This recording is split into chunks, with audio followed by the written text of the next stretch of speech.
देखिए बाबू, अभी तक मैंने आप लोगों को विंड एनर्जी के बारे में बता दिया था। अब मैं आप लोग को बताऊंगा सोलर एनर्जी सोर्सेज।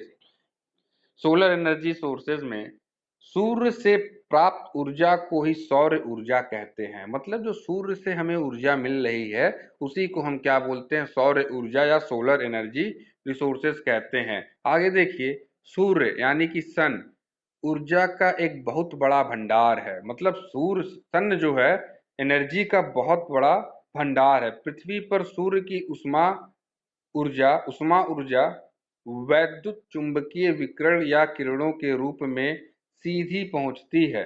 मतलब सीधे उसकी जो सूर्य की किरण है वैद्युत वैद्युत चुंबकीय विकिरण द्वारा हमारे जो सूर्य की किरण है पृथ्वी पे सीधी पहुंचती है और सूर्य से लगभग 1.48 गुणे 10 to the 10 to the power 27 kilo joule उष्मा ऊर्जा की प्रति घंटा निकलती है।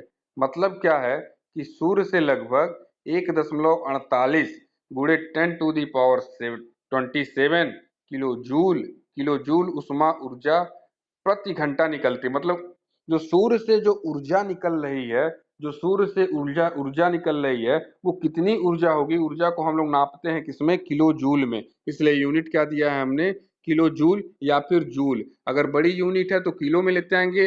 एनर्जी है वैसे ही है, नॉर्मल कम ऊर्जा है तो उसको जूल में करते हैं। जैसे होता है ना कि किलो जूल लगा दिया। जैसे ग्राम और केजी, अगर 50 ग्राम है, 100 ग्राम है, 200 ग्राम है तो हम उसको ग्राम में पढ़ते हैं। लेकिन अगर 2 किलो 3 किलो है तो हम ऐसे नहीं बोलते हैं 2000 ग्राम 3000 ग्राम, सीधे बोल देते हैं 2 kg 3 kg।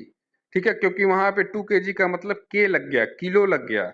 ठीक है, तो इसीलिए किलो जूल है 1.48 into 10 to the power 27 kilo joule energy जो है सूर्य से प्रति घंटे निकलती है, प्रति घंटे निकलती है। अब आगे देखते हैं,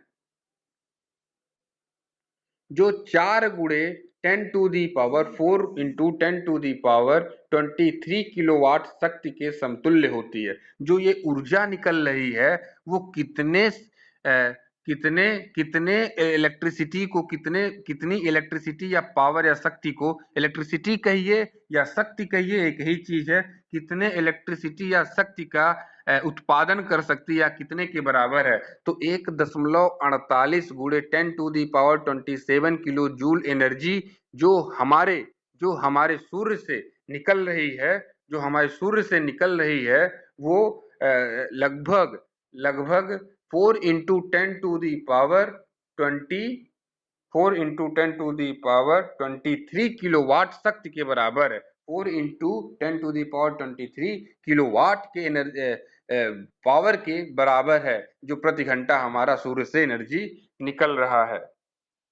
ठीक है, अब आगे देखते हैं, सूर्य से निकली यह ऊर्जा संपूर्ण और मंडल में फैलती है। मतलब जो सूर्य से जो ये ऊर्जा निकल रही, सूर्य तो एकदम ऊपर एक जैसे बल्ब की तरह जल रहा है और हमारे पूरे संपूर्ण मंडल में, हमारे पूरे एटमॉस्फेयर में सूर्य की ये ऊर्जा कोने कोने तक पहुंचती है।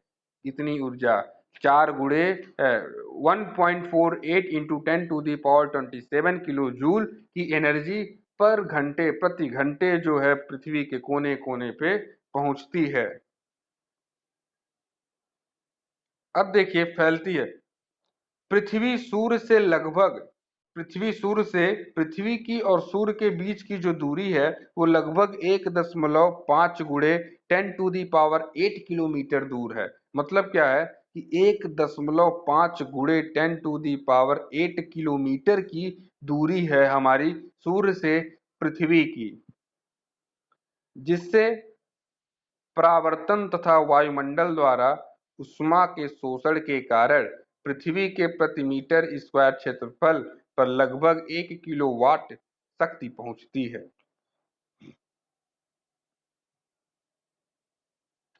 अब देखिए, ये नोट करने वाला पॉइंट है, सूर्य की ऊर्जा के असीमित भंडार का मानव अभी तक केवल 1% भाग ही उपयोग में ला पाया है।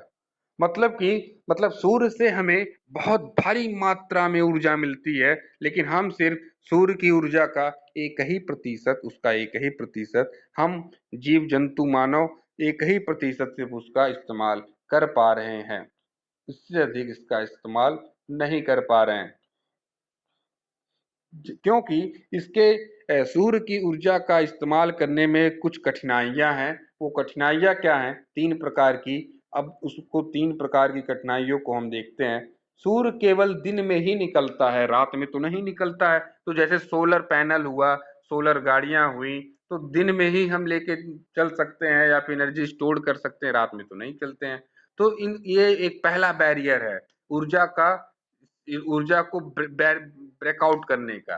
ठीक है, कि हम इस वजह से भी इसका सूर्य का ऊर्जा इस्तेमाल नहीं कर पा रहे हैं। दूसरा, वर्षा या वर्षा या बादल होने पर, सर्दियों में कोहरा होने पर सूर्य नहीं निकल पाता या इसका प्रभाव कम रहता है। इस वजह से भी हम इस सूर्य की ऊर्जा का हम मानव यूज नहीं, इस्तेमाल नहीं कर पा रहे हैं। तो 2 हो गया। पहला, सूर्य रात में नहीं निकलता है, दिन में ही निकलता है। दूसरा, बारिश के मौसम में, सर्दियों के मौसम में, कोहरे के मौसम में सूर्य के प्रभाव कम पड़ते हैं या नहीं हो जाते हैं। उन वजहों से भी हम सूर्य की ऊर्जा का इस्तेमाल नहीं कर पाते हैं। तीसरा, एक स्थान विशेष पर इसकी तीव्रता बदलती रहती है। हमेशा जो है किसी एक स्थान पे अगर एक कटोरे में पानी को रख दिए हो, तो आप देखोगे कि सूर्य की जो गर्मी है उस कटोरे में हमेशा जो है तीव्रता, उसकी इंटेंसिटी बदलती रहेगी, बदलती रहेगी। क्योंकि सुबह पूर्व से निकलकर पश्चिम की तरफ आता है। क्योंकि क्या है, सूर्य एक जगह बल्ब की तरह एक इंटेंसिटी पे रुका नहीं रहता है। मतलब वो पूरब से निकलेगा और पश्चिम की ओर ढलेगा। तो मतलब क्या है कि वो पर सेकंड, हर क्षण वो क्या होता है, ट्रेवल करता रहता है। तो जब ट्रेवल करेगा तो उसका एंगल ऑफ प्रोजेक्शन जो है कटोरे पे जो पड़ रहा था, वो बदलता रहेगा, वो बदलता रहेगा, जिससे उसकी तीव्रता में परिवर्तन आता रहेगा। यह भी कारण एक है। अब देखिए शक्ति प्राप्ति की विधि।